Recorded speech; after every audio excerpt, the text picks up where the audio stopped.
After my son died, she said I wasn't family anymore, until one phone call changed everything. My daughter-in-law told me I wasn't family anymore while I still had dirt from my son's grave on my shoes. I can still see the funeral parlor carpet, beige, with little gold flecks that caught the light every time someone walked past. Caleb broke away from his mother's hand and ran toward me. He was 6 years old. His tie was crooked, and one of his shoelaces had come undone. I remember that because my hands were already reaching to fix it. "Grandma Margaret!" He threw his arms open, and Emily stepped between us, not violently, not loudly. She just put a hand on his shoulder and pulled him back the way you'd stop a child from touching a hot stove. "You're not family anymore." 4 words. Michael's casket was still in the next room. I remember looking down at my black shoes and seeing the brown dirt stuck along the edges of the soles. An hour earlier, I had watched them lower my only child into the ground. I told myself Emily didn't mean it. Grief makes people say terrible things. I went home expecting the phone to ring. Tomorrow, then the day after, then next week. Tomorrow became 8 years. And one Tuesday afternoon in March, while I was peeling potatoes for supper, my phone rang. The name on the screen was one I hadn't seen since the funeral. Emily. My hand started shaking so badly I nearly dropped the knife. "My name is Margaret Ellis. I'm 67 years old, and I still live in the same little house on Hawthorne Street in Dayton, Ohio, where I raised my son, Michael." The porch sags a little on the left side. The mailbox leans because Michael backed his bicycle into it when he was 11, and I never got around to replacing the post. His father left when Michael was 4. I don't talk about that man much, not because it still hurts, mostly because he stopped mattering a long time ago. For nearly 20 years, it was just Michael and me in a 2-bedroom house with a leaky roof and a vegetable garden I was too stubborn to let die. I worked 31 years as a billing clerk at the county hospital. Steady work, not glamorous, but it paid for baseball cleats and school field trips and braces and, eventually, Michael's first semester at community college before he transferred to Ohio State on a scholarship. When people ask what I remember most about those years, it isn't the hard parts. It's the ordinary things. Michael sitting at the kitchen table doing algebra while I fried pork chops. His muddy baseball pants soaking in the laundry sink. The way he used to yell, "Mom, watch this," before every terrible skateboard trick. Friday nights at Belmont High with me wrapped in a cheap blanket on cold metal bleachers, pretending I understood football because he was there. We didn't have much money, but the house was always loud, and I loved that. I was so proud of that boy. He had his father's height and my stubbornness, which his teachers used to say was a dangerous combination. When Michael was 26, he brought a woman home for Sunday dinner. Her name was Emily. She was pretty in a quiet way and nervous enough to compliment my pot roast 3 separate times. Nobody compliments pot roast 3 times unless they're trying very hard to make a good impression. I liked her immediately. She asked about Michael's childhood. She laughed at his old baseball stories. She helped me clear the dishes even after I told her to leave them. On the drive home, Michael called and said, "So? What did you think?" I told him I think she's trying to love you well. He got very quiet. Then he said, "Yeah, I think so too." They married 2 years later at a small vineyard outside Columbus. I cried during the vows the way mothers do. Half from happiness and half from the strange ache of realizing your child belongs to a future that doesn't need you the way it once did. I remember watching Emily dance with Michael at the reception and thinking, "Good, he won't be lonely." I truly believed I'd gained a daughter that day. For a while it felt like I had. The first few years were good. Emily would call just to talk. She asked me for recipes, paint colors, even advice about a difficult coworker. One winter, she phoned from the grocery store because she couldn't remember which brand of chicken broth I used for soup. I stood in my kitchen laughing while she read labels out loud. Those are the kinds of memories that make what happened later so hard to understand. Looking back, I can see the warning signs. Emily's mother, Diane, was the kind of woman who always sounded helpful. "I just want what's best for my daughter," she'd say. And who argues with that? Holidays slowly drifted toward Diane's house. Emily called her mother first when she was upset. Sometimes even before she called Michael. I told myself that was normal. A daughter needs her mother. What I didn't understand was that Diane needed something from Emily too. She needed to be the center of everything. The first real crack appeared when Caleb was born. Michael called me from the hospital, laughing and crying at the same time. Mom, he's perfect. He's got your nose. I drove to Columbus so fast I forgot my overnight bag. When I got there, Diane was already holding him, 40 minutes earlier than me. Funny how such a small amount of time can suddenly feel enormous. I held my grandson for the first time, while Diane stood beside me explaining how to support his head. As if I hadn't spent years supporting a baby's head already. I smiled and thanked her. That was always my way. Smile, say nothing, keep the peace. Over the next few years, I started to feel myself fading from my own family's life. It happened in tiny ways. An invitation arriving after the party had already happened. A birthday photo online that I wasn't tagged in. A phone call from Michael that sounded strangely rehearsed. By the time Caleb was 3, I was seeing him every month or two, always on Emily's schedule, and Diane somehow always seemed to be there. One Saturday, I brought Caleb a wooden train set, the same kind I'd bought Michael when he was little. Caleb loved it immediately. He lined the cars across the rug and kept asking me to make the whistle sound. Again, Grandma Margaret? I was halfway through another whistle when Diane walked in and smiled brightly. Oh, sweetheart, we have the electric train upstairs, the one that moves by itself. Want to see it? Caleb was 3. Of course, he wanted the one that moved by itself. Within minutes, he was upstairs with Diane, and I was sitting alone on the rug with a wooden train in my lap. That was the first time I realized I might be losing a competition I had never agreed to enter. Not long after that, Michael called me late one October night. He sounded tired. Mom, can I ask you something? Always. There was a long pause. Do you think I'm a good husband? My stomach tightened. What happened? Nothing happened. It's just, Emily and Diane think I spend too much time worrying about you. Diane says a husband should put his wife first in everything. I wanted to tell him that love isn't a pie. Giving a slice to your mother doesn't steal one from your wife. Instead, I said, your wife should come first in your home, sweetheart, but I'm still your mother. There's room for both. He was quiet for a long time. I know, Mom, but I could hear something changing in his voice. Someone was teaching my son to count love as if it were running out. And I didn't yet understand how dangerous that lesson would become. Michael was diagnosed in February 3 years before he died. Pancreatic cancer. Stage 2, the doctor said, using the careful voice people use when they're trying to hand you hope and bad news at the same time. I remember exactly where I was standing when Michael told me. In the canned soup aisle at Kroger, holding a box of saltines because he liked them when he was sick. I stood there staring at the shelves while a woman beside me compared tomato soup prices, and I thought, the world should not be this ordinary right now, but it was. Cars still moved through the parking lot. Cashiers still scanned groceries. Somewhere a baby was crying, and my son had cancer. People ask whether you ever get used to hearing a doctor talk about your child's illness. The answer is no. Even when that child is 35 years old, even when he has a wife and a mortgage and a little boy of his own, some part of you still remembers packing his lunches and checking his forehead for fever. Some part of you still thinks you're supposed to be able to fix it. For the next 3 years, I drove to Columbus more times than I could count. Tuesdays and Thursdays became hospital days. I'd leave work early, take Interstate 70 East, and sit beside Michael during chemotherapy while poison dripped into his veins to fight a worse poison already living inside him. The treatment room had rows of vinyl recliners and televisions nobody really watched. There was always a coffee pot that tasted burned. Always someone trying to be brave, always someone failing. Michael tried to joke through most of it. Look at me, Mom, free snacks and a recliner. This is basically a vacation, but I learned to read the truth on his face. The small wince that meant the nausea was building. The way his fingers tightened around the blanket when the pain medication started wearing off. The faraway look that appeared whenever he thought nobody was watching. Once, during a particularly bad treatment, he whispered, "I'm scared." Not loudly, not dramatically. Just 4 quiet words from a man who had spent his whole life trying to protect everyone else from his fear. I took his hand and said, "I know, sweetheart," because sometimes honesty is kinder than reassurance.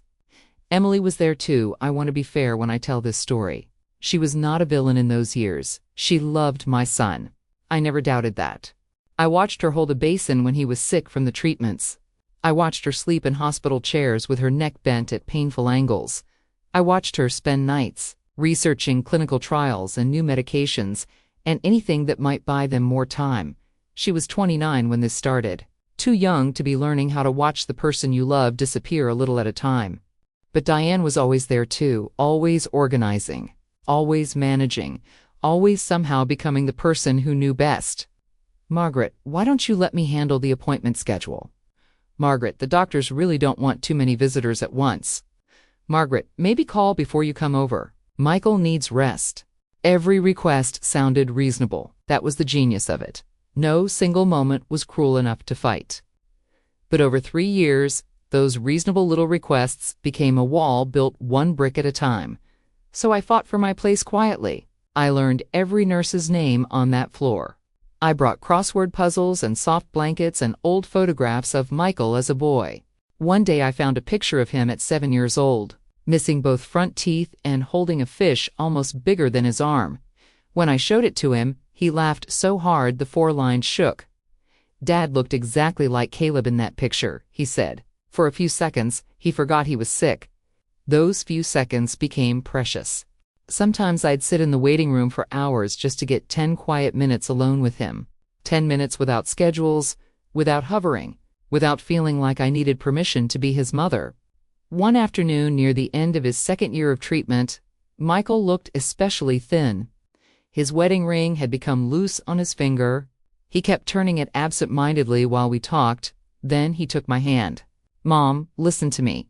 I remember the way the late afternoon light came through the hospital window and landed across his face. No matter what happens, he said to me, to any of this, you're still my mother. Don't let anyone tell you different. My throat closed up. Nobody could. Promise me. I promise. He nodded, satisfied, and leaned back against the pillow. I didn't know how soon I'd need to hold on to those words. The last winter of his illness was the hardest. Caleb was 6 then, old enough to notice things. Old enough to ask why Daddy slept so much. Old enough to bring his father drawings and leave them beside the bed like small offerings. One evening I found Michael looking at a crayon picture Caleb had made of the 3 of them holding hands. He drew me with hair, Michael said with a crooked smile. Chemo had taken most of it by then. Looks handsome on you. He laughed softly, then his eyes filled with tears. I don't want him to forget me. I moved my chair closer. He won't. What if he does? Then I'll remind him every chance I get. He looked at me for a long time. You always do. Michael died on a Sunday morning in April. Emily sat on one side of the hospital bed. I sat on the other. For once, there were no schedules, no negotiations, no hovering voices telling us where to stand. Just his wife and his mother, both holding on to him as long as we could. When he took his last breath, Emily made a sound I had never heard another human being make. I think part of me made the same sound inside. For one brief morning, I believed shared grief might bring us together. I believed losing the same man might make us hold on to each other instead of pulling apart. I believed we would help Caleb remember his father together. For one brief morning, I thought we were still a family. I was wrong. Some mornings stay with you forever. Not because anything remarkable happened, because years later, you realize they were the last morning life still belonged to the version of yourself you recognized. The last morning before everything divided into before and after. It was a Thursday in late October. The leaves had almost finished falling, and the air carried that damp Ohio chill that always made me reach for my old brown cardigan before making coffee. I remember standing at my kitchen window watching a pair of robins picking at the grass. The kettle was beginning to whistle. The local news was talking about rain moving in over Montgomery County. Everything felt painfully ordinary. If someone had told me that by sunset my entire world would be gone, I would have laughed at how ridiculous that sounded. Michael called just after 8. Not because he needed anything. He'd started doing that more often over the past few weeks. Short calls, 5 minutes here, 10 minutes there. Sometimes we barely talked about anything important. Morning, Mom. Morning, sweetheart. You already making coffee? You know me. He laughed. I swear you run on coffee. I've earned it. There was another little laugh, the kind that only lasted a second. Then silence. I knew that silence. It was the silence of someone carrying something too heavy to explain. You all right? I asked. Just tired. You've been saying that for weeks. I know. You sleeping? Not much. You eating? He chuckled. There it is. What? The mom interrogation. I've had 38 years of practice. That earned me a real laugh this time. For a few precious seconds he sounded like my Michael again. Then he sighed. Mom. Yes? If you had the chance to do your whole life over again. I frowned. Where's this coming from? I don't know. Long drive to work? He always did that. Asked enormous questions as though they were about the weather. I stirred my coffee before answering. No, I've made plenty of mistakes. So have I know. I'd still choose every one of them. He didn't say anything, because every mistake still led me to you. The line stayed quiet. Then, very softly, I love you, Mom. My hand stopped moving. He wasn't a teenager anymore. Grown men don't usually end weekday phone calls like that.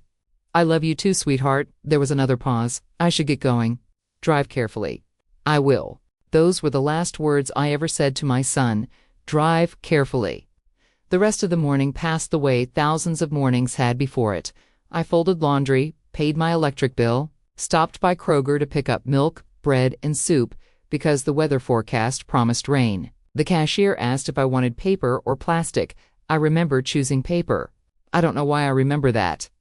Grief keeps the strangest souvenirs. Around 3 in the afternoon, I was trimming the last of my roses before the first frost. The phone rang inside. I almost let it go to voicemail. My gardening gloves were muddy. The answering machine could get it. It rang again, then a third time. Something inside me tightened. I pulled the gloves off as quickly as I could and hurried into the kitchen. The screen showed an unfamiliar Columbus number. Hello? Is this Margaret Ellis? Yes. My name is Karen. I'm a nurse at Riverside Methodist Hospital. Everything inside me went still. We're trying to reach the family of Michael Ellis. My knees weakened. What happened? I'm sorry, ma'am. He was involved in a multi-vehicle accident on Interstate 70 this afternoon. The room began to tilt. Is he? I couldn't finish the sentence. He's alive. Alive. I grabbed onto that one word like it was a life raft. He sustained serious injuries. I'll be there, ma'am. I said I'll be there. I don't remember hanging up. I only remember grabbing my purse, my keys, my coat, nothing else. The drive to Columbus usually took a little over an hour. I don't remember a single mile. I remember praying over and over, the same prayer. Please, God, not my boy, please take anything else. Not him. Rain began falling halfway there. The windshield wipers struggled to keep up. Every red brake light looked blurry through the water. Every minute felt stolen. When I reached the hospital, Emily was sitting in the waiting room. She looked so small. I'd never seen her like that before. Her mascara had run down both cheeks. Her hands were shaking so badly she couldn't hold the paper coffee cup someone had given her. The moment she saw me, she stood, then collapsed into my arms. For several long seconds, neither of us spoke. She wasn't my daughter-in-law. I wasn't her mother-in-law. We were simply two people terrified of losing the same man. I should have told him to stay home, she whispered. It isn't your fault. I made him leave after breakfast. No, we argued. Emily. I told him we couldn't keep living like this. She buried her face against my shoulder. I was still angry when he walked out. I held her tighter, because that's what mothers do, even when the child isn't their own. Even when the world is falling apart around them. A doctor finally appeared. You can tell before they speak. They don't have to say anything. Their eyes say it first. Every family sitting in that waiting room looked at him. He looked only at us. And in that moment, I knew my life had already changed forever. People often ask if I remember the doctor's exact words. I don't. I remember Emily's hand slipping from mine. I remember the sound of a coffee cup hitting the hospital floor. I remember a wedding ring lying on Michael's bedside table, and I remember wishing, with every part of me, that I had kept him on the phone just 5 minutes longer that morning. The morning after Michael's funeral, I woke up at exactly 6:12. For nearly a minute, I lay there staring at the ceiling, not understanding why my chest felt so heavy. Then I remembered. The funeral, the cemetery, Emily's words. You're not family anymore. Grief has a strange kindness during the first few seconds after you wake up. It lets you forget. Then it remembers for you. I got out of bed because that's what I'd always done. 31 years at the county hospital had trained my body to wake before sunrise, whether life was asking anything of me or not. The house was quiet, too quiet. Michael used to joke that silence never lasted more than 5 minutes in our home. When he was little, he'd sing to himself while building block towers. As a teenager, he'd leave the television on while doing homework just because he hated an empty room. Now the loudest sound in the house was the refrigerator humming in the kitchen. I filled the coffee maker with water before realizing I was making enough for two. For years, whenever Michael came to visit, he'd tease me for using the old percolator instead of buying one of those fancy machines. "This thing belongs in a museum, Mom. It still makes better coffee than those plastic contraptions. It also sounds like it's about to explode." He'd laugh, I'd roll my eyes. Then we'd sit on the porch with our mugs while the neighborhood slowly woke up. That morning, I poured the extra cup into the sink before it had a chance to grow cold. I cried harder over that cup of coffee than I had over the flowers at the funeral. People think grief arrives in enormous moments. Sometimes it does, but more often, it hides inside ordinary habits. Reaching for the phone because you want to tell your son something funny you saw at the grocery store? Saving a newspaper clipping because he'd have liked the baseball article? Walking past his favorite cereal without realizing you've put it in your shopping cart? You don't remember, they've gone, not every minute, only every few minutes, which somehow hurts even more. 3 days after the funeral, I called Emily. The phone rang until voicemail answered. "Hi, sweetheart, it's Margaret." I hated how uncertain my own voice sounded. "I was just calling to check on you. And Caleb, I know things are difficult right now. If either of you need anything at all, I'm here." I listened to the silence after I hung up, almost expecting the phone to ring back immediately. It didn't. A week later, I tried again. No answer. The third time, I left another message. I made some chicken noodle soup. Michael always wanted it when he wasn't feeling well. I almost laughed at myself after saying it. Michael didn't need soup anymore. Old habits don't disappear just because the people attached to them do. Spring gave way to summer. The flower beds outside my porch bloomed exactly when they always had. The roses didn't know my son was gone. The robins still argued in the maple tree every morning. Children still rode bicycles past my house after school. The whole world continued behaving as though nothing had changed. I used to resent that. Eventually I understood it was simply how life survives. Caleb turned 7 that August. I stood in the greeting card aisle for nearly half an hour before choosing one with a little golden retriever wearing a birthday hat. He had loved dogs. Every visit, he'd ask if I could please get one. "I'll walk him every day." "You said that about the goldfish. That was different." "How?" "They don't wag their tails." I smiled in the middle of the store, remembering that conversation. Then I cried all the way home. Inside the birthday card, I slipped a small check. Not because I thought the money mattered, because grandmothers send birthday cards. It's one of the quiet ways we say, "I remembered. I love you. I'm still here." I addressed the envelope carefully. I even drew a tiny baseball beside my name because Caleb used to smile whenever I did that. Weeks passed, the check was never cashed. I never knew whether the card reached him. Sometimes I still wonder. Around Christmas, I saw a new family photograph online. Emily, Caleb, Diane, the 3 of them stood in matching sweaters in front of a decorated fireplace. Caleb looked taller already. His smile was missing one front tooth. I stared at that photograph for a long time. Not because I wasn't happy he looked healthy, because I realized I had missed watching that tooth fall out. I'd missed hearing him laugh about it. I'd missed every ordinary afternoon that had quietly become someone else's memory instead of mine. People think grief is measured in funerals. It isn't. Sometimes it's measured in missing teeth. Friends from church stopped asking after a while, not because they didn't care, because they didn't know what to say. How do you comfort someone whose grandson is alive, but unreachable? There isn't a sympathy card for that. No casserole arrives at your door. People understand death. They struggle to understand absence. One gray Sunday afternoon, my younger sister Carol sat across from me at the kitchen table. She wrapped both hands around her coffee mug before speaking. "You've been blaming yourself." I looked down. "I keep thinking I must have done something you didn't. I should have fought harder." "For what? For my place?" Carol shook her head gently. "You don't lose a family overnight, Margaret. No.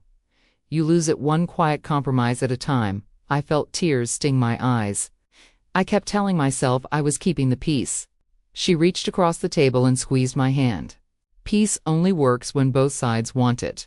That winter, at Carol's urging, I started seeing a grief counselor. Her name was Dr. Alvarez.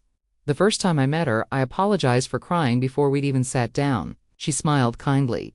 "Margaret, you're a mother who buried her son, I know. But I think I buried my grandson too." She didn't correct me. She didn't rush to reassure me. Instead, she said something I carried home with me. Sometimes people grieve someone who's still alive. It's one of the loneliest kinds of grief because almost nobody recognizes it. For the first time in months, I felt understood. Life slowly became smaller. I volunteered Tuesday mornings at the hospital library, reading picture books to children waiting for appointments. I planted tomatoes every spring. I joined 3 widows from church who insisted nobody should garden alone. I restrung Michael's old guitar even though I never learned more than 3 chords. The house never became less quiet. I simply learned where to place the silence. I told myself I had accepted everything, that this was simply what the rest of my life would look like. A grandson growing up somewhere else. A daughter-in-law who no longer answered the phone. A chair at my kitchen table that would always stay empty. I told myself I could live with that. Then, 8 years after the funeral, on an ordinary Tuesday afternoon in March, while I was peeling potatoes for supper, my phone rang, and the name on the screen stopped my heart. Emily. 8 years can change almost everything. The paint on my porch had faded. The maple tree in the front yard had grown tall enough to shade the kitchen window all afternoon. The lines around my eyes had settled a little deeper, and somewhere across Ohio, my grandson had become a teenager without me noticing it happen. Life had found its rhythm again, not happiness. Not really. Just rhythm. Tuesday mornings at the hospital library. Thursday lunches with the church ladies. Saturday mornings pulling weeds from the garden Michael had once hated helping me with. "You know, weeds grow back tomorrow, right?" he'd complain as a teenager. "And so do dirty dishes." He'd grin. "You always have an answer." I've had practice. Sometimes those memories still arrive so clearly that I'd answer them out loud before remembering I was alone. It was a Tuesday afternoon in March. Rain tapped softly against the kitchen window while I peeled potatoes for supper. The television murmured in the living room, more for company than entertainment. The phone rang. I almost ignored it. Spam calls had become more common than real ones. It rang again, then again. I wiped my hands on a dish towel and reached for it. The screen lit up. Emily. For a moment I honestly wondered if my eyes had betrayed me. I blinked twice. The name stayed there. Emily. 8 years. Not a birthday. Not a Christmas card. Not one returned voicemail. 8 years. The phone kept ringing. I don't know why I answered. Maybe because mothers spend their whole lives believing every ringing phone could be important. Maybe because some small part of me had never truly stopped waiting. I pressed the green button. Hello? Silence. Not the silence of a disconnected call, the silence of someone trying to find enough courage to speak. "Margaret?" I almost dropped the phone. Emily's voice sounded older, smaller somehow, like life had sanded away all the certainty she'd once carried. "It's me, I know." Another silence, long enough that I wondered if she'd hung up. Then, "I'm sorry." Only 2 words, barely above a whisper. I closed my eyes. For 8 years I had imagined this conversation. Sometimes I imagined anger. Sometimes I imagined forgiveness. Sometimes I imagined hanging up before she could finish speaking. Instead, I found myself standing barefoot in my own kitchen, gripping the countertop so tightly my fingers hurt. "Emily," my voice came out softer than I expected. "Is Caleb all right?" Because that's where a grandmother's mind goes first. Always. She didn't answer immediately. I heard her trying to steady her breathing. "He's okay, he's safe." The air left my lungs. Thank God. Then what happened? Another pause. My mother. She had a stroke. It happened 2 days ago. I lowered myself into the kitchen chair without realizing I'd done it. "Is she?" "The doctors don't know. They're saying the swelling is severe. I don't know if she'll wake up." I looked out the window. Rainwater slid slowly down the glass. For years, I had imagined hearing bad news about Diane. I'd wondered how I would feel. Relieved? Satisfied? Vindicated? Instead, I felt tired. Just deeply, terribly tired. "I'm sorry, Emily. I know you probably don't mean that." "I do. I wouldn't wish this on anyone." When Emily spoke again, she sounded like someone much younger. Not the confident woman who'd once told me I wasn't family. Just a frightened widow. "I don't know how to do any of this." "What do you mean?" "My mom handled everything. The insurance, the bills, the appointments, school meetings, taxes, even grocery lists." She laughed once. It wasn't really a laugh. "I don't even know where half our paperwork is." I listened quietly, because for the first time in nearly a decade, Emily wasn't defending her mother. She was describing her. I keep opening drawers hoping she'd have left me instructions. There was something else. I almost didn't tell you. What is it? It's Caleb. My heart tightened again. What about him? He found an old photo album. There was a picture of you holding him when he was a baby. I didn't breathe. He asked me who you were. I closed my eyes. He didn't remember me? He remembered your name. Only your name. The words hurt far more than I expected. He asked why he never sees his grandma. I didn't know what to tell him. So I lied. I told him families drift apart. But that wasn't true. No, it wasn't. She began crying again. I've spent 2 nights sitting beside my mother's hospital bed. She's unconscious. She can't speak. And for the first time in my life, I've had nothing except my own thoughts. She drew a shaky breath. I kept hearing your voice, you telling Michael, there's room for both. Margaret, there always was. I covered my mouth with my hand. I'd forgotten I'd ever said those words. Emily hadn't. My mother didn't just push you away. She taught me that love had to be chosen, that if Michael loved you, he was somehow loving me less. I believed her, for years. I didn't even realize I believed her. She stopped speaking. Then, very quietly, I think I helped her take Caleb's grandmother away. The kitchen was silent except for the rain. For 8 years, I had imagined this apology. I thought it would make me feel victorious. Instead, it simply made me sad.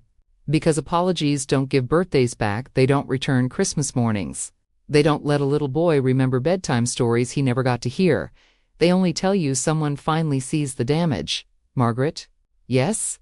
I don't know if you can ever forgive me. I don't know if I deserve it. I only know I don't want Caleb to grow up believing he only had one family. I looked toward the hallway where Michael's old baseball gloves still hung on the coat rack. Some things survive simply because no one has the heart to move them. Maybe families could too, if someone was finally brave enough to stop protecting pride. I took a slow breath. When can I come? Emily didn't answer. For a second, I thought the call had dropped. Then I heard her crying. Not loud, not dramatic. The quiet kind of crying that comes when someone has been carrying something alone for far too long. You'd still come? I never stopped being your family, Emily. Another silence. This one felt different, lighter somehow. Finally, she whispered, Can you come tomorrow? I looked at the rain falling outside my kitchen window. Yes, I'll be there. That night, I packed an overnight bag for the first time in 8 years. Not because I knew what waited for me in Columbus, but because, after all those years of closed doors, one had finally opened, and this time, I wasn't going to let fear keep me from walking through it. The drive to Columbus felt strangely familiar. For years, I'd made that trip almost every week, hospital appointments, birthday parties, school recitals. Then, nothing. 8 years had passed without a single reason to take Interstate 70 east. Now, every mile seemed to remember me. It was almost noon when I turned onto Emily's Street. The neighborhood looked exactly the same. The little playground where Caleb had once insisted the slide was too babyish, the corner mailbox. Michael always clipped with his side mirror because he refused to slow down enough to make the turn properly. The maple tree in their front yard had grown so much that it nearly covered the upstairs windows. Time had kept moving. Emily answered the door before I reached the porch. She looked tired in the way people do when they haven't really slept in days. But when she saw me standing there on the step with an overnight bag in one hand and a pot of soup in the other, she smiled. Not the careful, managed smile I remembered, a real one, small and a little broken and entirely genuine. You brought soup, chicken noodle? It's what I do. She laughed. It was exactly the right sound to hear in that doorway. We sat at her kitchen table for a long time that first afternoon, talking and not talking, both carrying things that were too large to fit neatly into sentences. Diane was still at the hospital, unconscious. The doctors were cautiously uncertain. Emily didn't try to explain everything at once. She didn't defend herself or try to make it all make sense. She mostly just said, I'm sorry, in different ways, and I mostly just listened. At one point she said, I don't know how you're not furious with me. I thought about that for a moment. I was. For a long time. And now? Now I'm just tired of being angry at someone I used to love. Emily nodded slowly, like someone filing that sentence away. You know what Caleb said this morning? She asked. I shook my head. He asked if his grandma Margaret was really coming. What did you say? I said yes. He said good, I have things to show her. I didn't say anything. I didn't trust my voice just then. Caleb came home from school that afternoon. I heard the front door before I saw him. The particular sound of a teenager who thinks he's being quiet but isn't. He appeared in the kitchen doorway. Long legs, dark hair, Michael's eyes. My heart recognized him before my mind did. He hesitated halfway down. Emily spoke gently. "Caleb, this is Grandma Margaret." "I know." His voice had started changing. "I've seen pictures. He shrugged awkwardly. I didn't know what to say. I smiled. "You don't have to say anything. Teenagers appreciate that more than adults realize." He reached the bottom step for a few seconds. We simply stood there looking at one another. I could still see the little boy who used to giggle every time I made train whistles. He probably couldn't remember that little boy at all. Finally, he spoke. "I'm sorry." The words surprised both of us. "You don't have anything to be sorry for. I should have looked for you. You were 6. I still should have." I felt something tighten in my chest. "No, you were exactly where children are supposed to be. With the adults who were supposed to protect you." His eyes filled with tears. "So were you." No one moved. No dramatic music. No perfect movie moment. Just 3 people standing in a quiet living room, realizing how much time had been stolen from them. Then Caleb took one hesitant step forward. "So, can I hug you?" I laughed through my tears. "I've been waiting 8 years for you to ask." He smiled, really smiled, then wrapped his arms around me. He wasn't the little boy from my memories anymore. His shoulders were broader. His voice was deeper. But for one beautiful moment, he still hugged exactly the same way. When we finally pulled apart, Caleb looked toward the old guitar resting in the corner. Mom said that belonged to Dad. It did. Did he really play? He knew 3 chords. Caleb grinned. "So do I." I looked at Emily. She laughed softly. "I found his old lesson book. He started teaching himself." I smiled. "Your father would have liked that." That afternoon we pulled photo albums from the hall closet. Dust floated through the sunlight while we turned page after page. Michael at 6, missing both front teeth. Michael pitching in Little League. Michael in his high school baseball uniform. Michael at Ohio State. Michael dancing with Emily at their wedding. Caleb stopped at one photograph. His father, maybe 10 years old, covered head to toe in mud and holding a frog with the biggest grin I'd ever seen. "He looks just like me." "He does." Emily smiled. "I've never seen that picture before." "That's because your husband hid it from everyone." Caleb laughed. "I would have done the same thing." The room filled with laughter, real laughter. The kind that doesn't erase grief, but finally makes room beside it. Before I left that evening, Emily walked me to the front porch. "I'm not asking you to pretend the last 8 years didn't happen. I couldn't if I tried. I know." She looked toward the driveway. "I just hope you'll let us earn the years we still have." I reached over and squeezed her hand. "We can't change yesterday, no, but Michael spent his whole life trying to keep this family together." I looked through the front window where Caleb was still studying the old photographs. "I think he'd be disappointed if we stopped trying now." Emily nodded, tears filling her eyes again. So would I as I drove home that evening. The sun was setting behind me. For the first time in a very long time, the road back to Dayton didn't feel quite so lonely because this time, I wasn't driving away from my family, I was driving toward tomorrow. People sometimes ask me whether I ever forgave Emily. I always smile before I answer, because I think they're asking the wrong question. Forgiveness isn't something that happens all at once. It isn't a switch you flip because someone says they're sorry. Some mornings it comes easily. Other mornings you remember another birthday you missed, another Christmas, another school play you never knew about. And the hurt finds you all over again. That's the thing about grief, it doesn't disappear. It simply learns to sit more quietly beside you. Do I wish those 8 years had never happened? Every single day. I'd give anything to have watched Caleb lose his baby teeth, to have clapped at his school concerts, to have heard his changing voice 1 year at a time instead of all at once. There are moments no apology can ever return, and pretending otherwise would dishonor the years we lost. But I've also learned something my son understood long before the rest of us did. Last Sunday, Caleb stood in my kitchen arguing that my mashed potatoes still tasted better than his mother's. Emily rolled her eyes. I pretended not to smile. Michael would have loved that argument. A wife doesn't have to lose so a mother can win. A grandmother doesn't become less important because another grandmother loves the same child. Families aren't built by choosing one heart over another. They're built by making room for all of them. Michael tried to teach us that. It took us far too long to listen. Every Sunday now, Caleb comes by the house. Sometimes he brings laundry because he claims my washing machine is luckier than his apartment's. I know that's nonsense. He's really coming for the pot roast. He still asks for extra mashed potatoes, just like his father did. Sometimes after dinner we'll sit on the porch with 2 cups of coffee and 1 glass of sweet tea. He'll tell me about college classes, work, and whatever old pickup truck he's trying to keep alive. Every now and then he'll laugh in exactly the same way Michael used to, for just a heartbeat. My little boy is sitting beside me again. Emily comes too, not every week, but often enough that the empty chair at my table doesn't stay empty anymore. We've never tried to erase the past. We couldn't. Instead, we've learned to tell the truth about it. Some conversations still end in tears. Others end in laughter. Most end somewhere in between. That's what healing usually looks like. Not perfect. Just honest. Michael isn't here to see the family he fought so hard to hold together. I still wish he were. I probably always will. But sometimes when Caleb is laughing in the backyard and Emily is helping me carry dishes into the kitchen, I like to think he'd look at us, shake his head, and say, "Well, it took you all long enough." That thought always makes me smile.